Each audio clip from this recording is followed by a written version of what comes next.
Menelusuri jejak waktu, kisah lama takkan pudar. Bersama kita, gali fakta, sejarah hidup, warisan besar. Apakah kalian tahu siapa Bapak Republik Indonesia? Bapak Republik Indonesia? Soekarno. Salah, makasih. Insinyur Soekarno. Prabowo. Salah, makasih. Bapak Republik Indonesia? Sekarang Pak Prabowo. Salah. Yang jadi saiki Pak Prabowo toh. Prabowo saiki. Pak Jokowi? Oke, salah. Pak Prabowo? Salah. Bapak Jokowi, Bapak Soekarno.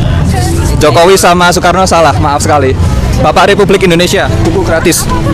Bapak saya? Jokowi. Insinyur Soekarno. Prabowo. Salah, maaf. Buku gratis kalau tahu siapa Bapak Republik Indonesia? Penulis buku Madilog. Muhammad Hatta. Salah. Ki Hajar Dewantara. Prabowo. Prabowo. Joko Widodo. Prabowo. Ya Bapak Jokowi, Presiden Soeharto lah.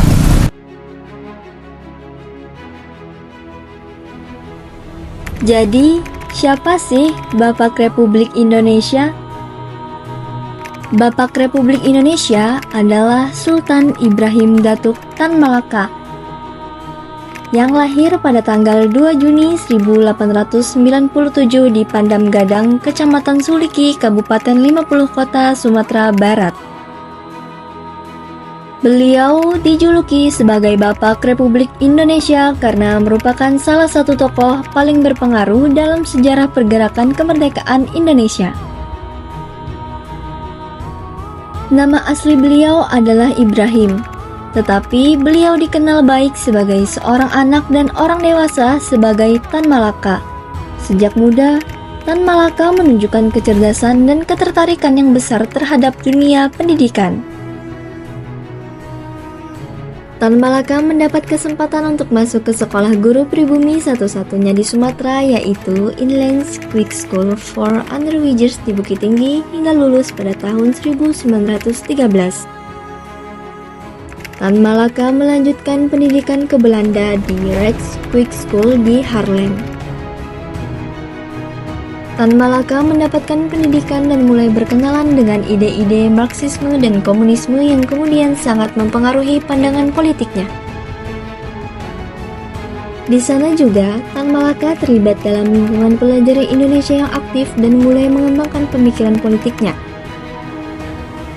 terutama pengaruh sosialisme yang beliau serap dari pemikiran Eropa.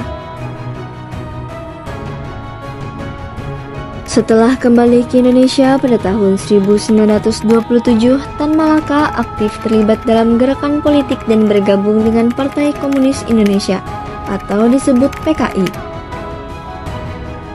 Beliau menjadi salah satu pemimpin gerakan buruh dan tani, berjuang untuk memperjuangkan hak-hak mereka dan menentang penjajahan Belanda.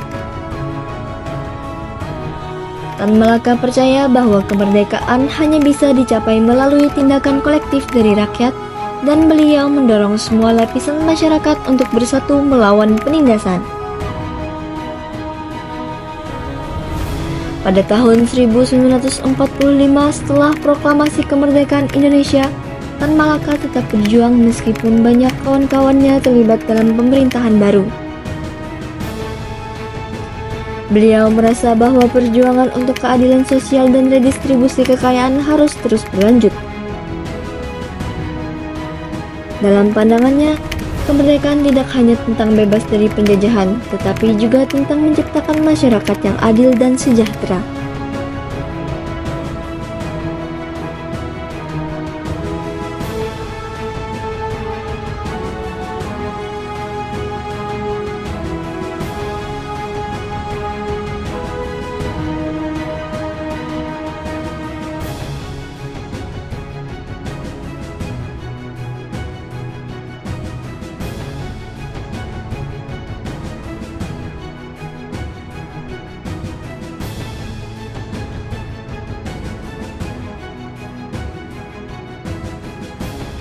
Tan Malaka merupakan seorang penulis produktif dengan sejumlah karya penting.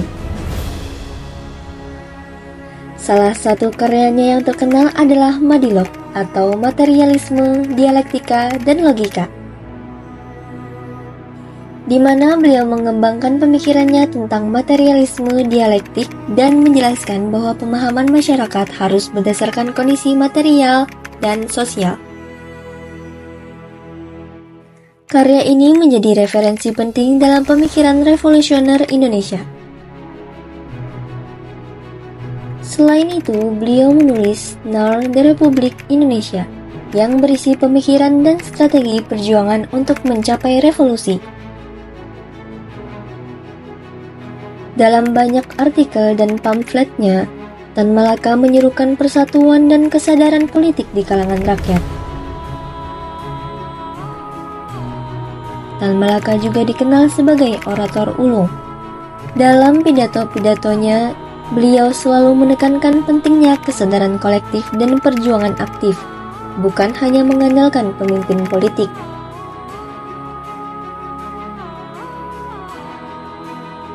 Beliau melihat revolusi sebagai sarana untuk mengubah struktur masyarakat yang terjajah menjadi masyarakat yang merdeka dan berdaulat.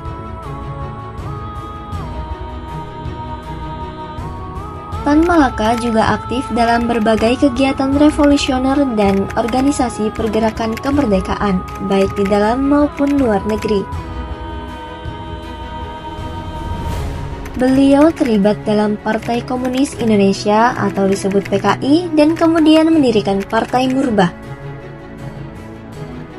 Setelah dituduh melawan kebijakan pemerintahan Indonesia yang baru, beliau dipenjara pada tahun 1946. 2 tahun setelahnya atau setelah pemberontakan PKI Madiun, beliau dibebaskan.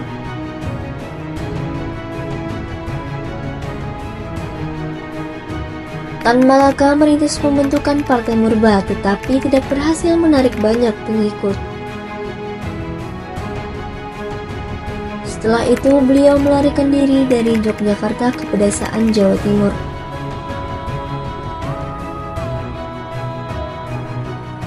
Pada tahun 1949, beliau ditangkap dan dieksekusi tembak di Kediri.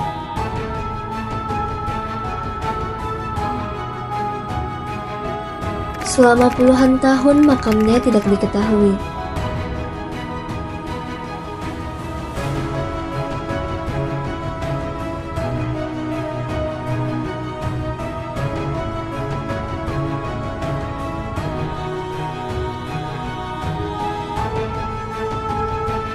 Peneliti Belanda Harry Poze menemukannya di kaki Gunung Wilis, Selopanggung, Kecamatan Semen, Kabupaten Kediri.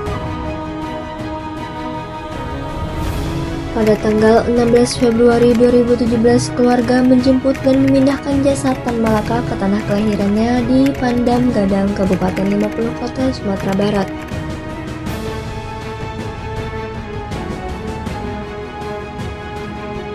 Meskipun kontribusinya seringkali terlupakan dalam narasi resmi sejarah, Tan Malaka tetap dikenang sebagai salah satu pahlawan kemerdekaan yang berjuang untuk keadilan sosial dan kemerdekaan sejati bagi bangsa Indonesia.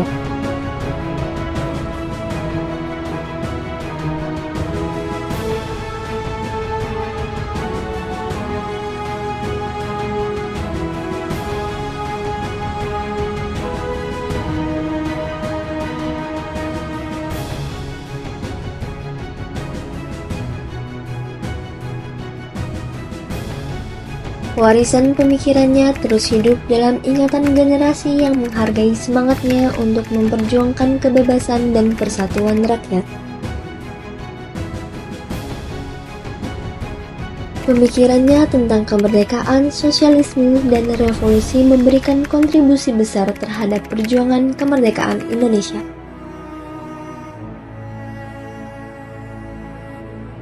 Menurut keputusan Presiden Republik Indonesia nomor 53 yang ditandatangani oleh Presiden Soekarno pada 28 Maret 1963,